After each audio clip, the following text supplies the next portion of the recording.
أعوذ بالله من الشيطان الرجيم بسم الله الرحمن الرحيم الحمد لله والصلاة والسلام على رسول الله وعلى آله وصحبه أجمعين. സഹോദരന്മാരെ സഹോദരിമാരെ അസ്സലാമു അലൈക്കും വറഹ്മത്തുള്ളാഹി വബറകാതുഹു. ഏതാനും ദിവസങ്ങളായി, ഏതാനും ആഴ്ചകളായി നമ്മുടെ കേരളത്തിൽ ശാരീരിക ക്ഷമത പരിശീലനവുമായി ബന്ധപ്പെട്ട് ചില കേന്ദ്രങ്ങളിൽ നിന്ന് കടുത്ത ആക്ഷേപങ്ങൾ വന്നുകൊണ്ടിരിക്കുന്നത് നമുക്കറിയാം. അല്ലാഹു സുബ്ഹാനഹു വ തആല വിശുദ്ധ ഖുർആനിൽ വലാ തജഅലുല്ലാഹ ഉർളത്തൻ ലിഐമാനിക്കും എന്ന് പറയുന്നുണ്ട്. നിങ്ങൾ ചെയ്യുന്ന സത്യങ്ങൾക്ക് നാട്ടക്കുറിയായി അള്ളാഹുവിനെ നിങ്ങൾ വെക്കരുത് എന്ന് പറഞ്ഞാൽ, നിങ്ങൾ പല കാര്യങ്ങൾക്കും സത്യം ചെയ്തു പറയുന്നു. ആ സത്യം ചെയ്യുമ്പോൾ നിങ്ങൾ അള്ളാഹുവിന്റെ പേരിൽ സത്യം ചെയ്യുന്നു. വേണ്ടതിനും വേണ്ടാത്തതിനും നിങ്ങൾ അള്ളാഹുവിന്റെ പേരിൽ സത്യം ചെയ്യുന്നു. അങ്ങനെയുള്ള ഒരു നാട്ടക്കുറിയായി അള്ളാഹുവിനെ നിങ്ങൾ വെക്കരുത് എന്നാണ് പറയുന്നത്. ഇതുപോലെ ഇസ്ലാമിന്റെയും മുസ്ലിങ്ങളുടെയും ശത്രുക്കളായ ആളുകൾ അവരുടെ വിരോധം തീർക്കാൻ വേണ്ടി ഓരോ കാര്യങ്ങൾ എടുത്തുകൊണ്ട് മുസ്ലിം സമുദായത്തെ വിമർശിക്കുന്നതാണ് നമ്മൾ ഇപ്പോൾ കണ്ടുകൊണ്ടിരിക്കുന്നത്. അപ്പോ ഇങ്ങനെ പോയാൽ ഒരു മനുഷ്യൻ നടക്കുന്നത് പോലും രാജ്യദ്രോഹമായി മാറുമാറ് ആ രീതിയിൽ ഇത്തരം സംഗതികൾ പരിഹസിക്കുന്ന അല്ലെങ്കിൽ ആക്ഷേപിക്കുന്ന, രാജ്യദ്രോഹമായി വിലയിരുത്തുന്ന ഒരവസ്ഥയിലാണ് നമ്മൾ ഉള്ളത്. ഇവിടെ ഇതുകൊണ്ട് ഒരുപാട് ഗുണങ്ങൾ ഉണ്ട് എന്നതാണ്, ഈ വിമർശനം കൊണ്ട് ഒരുപാട് ഗുണങ്ങൾ ഉണ്ട് എന്നാണ് മനസ്സിലാക്കപ്പെടുന്നത്. അതായത് ഈ ശരീരവുമായി ബന്ധപ്പെട്ട ക്ഷമത, ആരോഗ്യ പരിപാലനം പോലുള്ള കാര്യങ്ങളിൽ വളരെയധികം കുറ്റകരമായ അവസ്ഥയാണ് യഥാർത്ഥത്തിൽ മുസ്ലിം സമുദായം പൊതുവെ കാണിച്ചു കൊണ്ടിരിക്കുന്നത്. അതിൽ നിന്ന് ഉണരുവാനും തങ്ങളുടെ ഉത്തരവാദിത്വം മനസ്സിലാക്കുവാനും ശരീരത്തോടുള്ള കടമകൾ മനസ്സിലാക്കാനും ഒക്കെ ഈ വിമർശനങ്ങൾ സഹായിക്കും എന്നതാണ് മനസ്സിലാക്കപ്പെടുന്നത്. ഇസ്ലാമിനെ സംബന്ധിച്ചിടത്തോളം ഈ വിഷയത്തിൽ വളരെ വിശാലമായ, വളരെ വിശദമായ കാഴ്ചപ്പാടുകളുണ്ട് എന്ന് ഖുർആനിൽ നിന്നും സുന്നത്തിൽ നിന്നും നമുക്ക് മനസ്സിലാക്കാൻ സാധിക്കും. ഇസ്ലാമിനെ സംബന്ധിച്ചിടത്തോളം ഇസ്ലാം മനുഷ്യരുമായി ബന്ധപ്പെട്ടുകൊണ്ട് 3 സ്വഭാവത്തിലാണ് ഈ വിഷയത്തെ കാണുന്നത്. എന്ന് പറഞ്ഞാൽ മനുഷ്യന്റെ ആരോഗ്യം, ശാരീരിക ക്ഷമത എന്നത് 3 തരത്തിലാണ് കാണുന്നത്. അതിൽ ഒന്നാമത്തത് പൂർണ്ണമായ അർത്ഥത്തിലുള്ള ശരീരത്തിന്റെ പരിപാലനം. ശരീരം എന്ന് പറയുന്ന ആ ഭൗതികമായ സംവിധാനം ഉപയോഗിച്ചുകൊണ്ടാണ് മനുഷ്യർ ഇവിടെ ജീവിച്ചുകൊണ്ടിരിക്കുന്നത്. നമ്മുടെ ജീവിതത്തിലെ എല്ലാ നേട്ടങ്ങൾക്കും അതേപോലെ തന്നെ ഭാവി പരിപാടികൾ ആസൂത്രണം ചെയ്യാനുമുള്ള അല്ലാഹു സുബ്ഹാനഹു വ തആല നമുക്ക് തന്ന മാധ്യമമാണ്, ഉപാധിയാണ് നമ്മുടെ ശരീരം. ആ ശരീരത്തെ കേടുകൂടാതെ പരമാവധി പരിപാലിച്ചു കൊണ്ടു നടക്കുക എന്നതാണ് ഇസ്ലാം പഠിപ്പിക്കുന്ന ഒന്നാമത്തെ കാര്യം. രണ്ടാമതായി ഇസ്ലാം പറയുന്നത് രോഗം വരാതിരിക്കാൻ ആവശ്യമായ പ്രതിരോധം, മുൻകരുതലുകൾ എടുക്കുക എന്നതാണ്. മൂന്നാമതായി പറയുന്നത് നിങ്ങളുടെ പരിപാലന ശ്രമങ്ങളും പ്രതിരോധ പ്രവർത്തനങ്ങളും കഴിഞ്ഞിട്ടും നിങ്ങൾക്ക് ഏതെങ്കിലും തരത്തിലുള്ള രോഗങ്ങൾ വരികയാണെങ്കിൽ ആ രോഗങ്ങളെ നിങ്ങൾ ചികിത്സിച്ച് മാറ്റണം. അപ്പൊ ഒന്നാമതായി നമ്മുടെ മുമ്പിൽ വെക്കുന്നത് ശരീരത്തെ ഇങ്ങനെ പരിപാലിച്ചു കൊണ്ട് നടക്കുക, കേടുപാടുകൾ സംഭവിക്കാതെ, ക്ഷയം സംഭവിക്കാതെ അതിങ്ങനെ കൊണ്ടു നടക്കുക. അതോടൊപ്പം രോഗം വരാതിരിക്കാനുള്ള മുൻകരുതലുകൾ നടത്തുക. അതും കഴിഞ്ഞ് രോഗം വന്നുപെട്ടാൽ ആ രോഗത്തിന് ചികിത്സിക്കുക. ഇതിൽ ഏറ്റവും പ്രധാനപ്പെട്ട ഒന്നാമത്തെ കാര്യം ശരീരത്തിന്റെ പരിപാലനം എന്ന് പറയുന്ന സംഗതി. ശരീരത്തെ നമ്മൾ ഒരു ചരക്ക് മാത്രമായി കാണരുത് എന്നതാണ്. നമ്മളിപ്പോ സാധാരണ ഒരു സാധനം അല്ലെങ്കിൽ ഒരു ചരക്ക് എന്നൊക്കെ പറയുമ്പോൾ നമ്മുടെ സൗകര്യങ്ങൾക്ക് നമുക്ക് ഉപയോഗിക്കാനുള്ള ഒരു വസ്തു എന്ന നിലയിലല്ല നമ്മൾ ശരീരത്തെ കാണേണ്ടത് എന്നാണ്. വളരെ മഹത്തായ ഒരു അള്ളാഹുവിന്റെ അനുഗ്രഹമായിട്ടാണ് നമ്മൾ അത് കാണേണ്ടത്.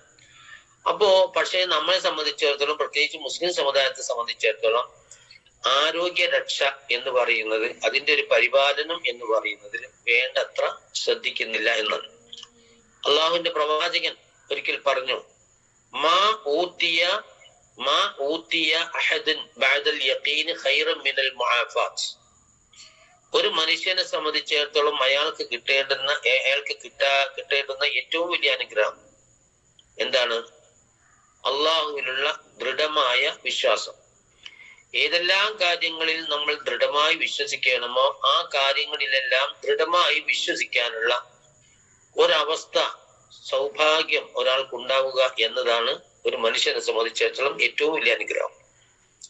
ഈ അനുഗ്രഹം കിട്ടിക്കഴിഞ്ഞാൽ, ഇങ്ങനൊരു സൗഭാഗ്യം നമുക്ക് ലഭിച്ചു കഴിഞ്ഞാൽ പിന്നെ നമുക്ക് കിട്ടേണ്ടത് എന്താണ്? അൽ മുആഫാത്ത്, ശാരീരികവും മാനസികവുമായ സൗഖ്യം, ശരീരത്തിന്റെയും മനസ്സിന്റെയും സന്തോഷം. ഇതാണ് നിങ്ങൾക്ക് കിട്ടേണ്ട രണ്ടാമത്തെ അനുഗ്രഹം എന്ന് റസൂൽ സല്ലല്ലാഹു അലൈഹി വസല്ലം പറഞ്ഞു. എന്താണ് ആ പറഞ്ഞതിന്റെ അർത്ഥം? ആ പറഞ്ഞതിന് വലിയൊരു ആശയമുണ്ട്. അതായത്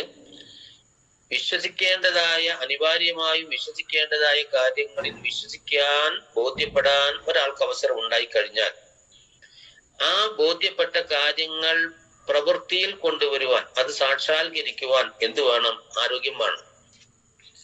മനസ്സിൽ കുറെ നല്ല ചിന്തകളോ വിശ്വാസങ്ങളോ ഉണ്ടായത് കൊണ്ട് മാത്രം വിജയിക്കില്ല. ആ മനസ്സിലുള്ള കാര്യങ്ങൾ സാക്ഷാത്കരിക്കുവാൻ ആവശ്യമായ ഒരു ശരീരം നമുക്ക് ആവശ്യം. ആ ശരീരത്തിന് എന്ത് വേണം? നല്ല ആരോഗ്യം വേണം. ആ ശരീരത്തിൽ കുടികൊള്ളുന്ന മനസ്സിന് എന്ത് വേണം? നല്ല ആരോഗ്യം വേണം.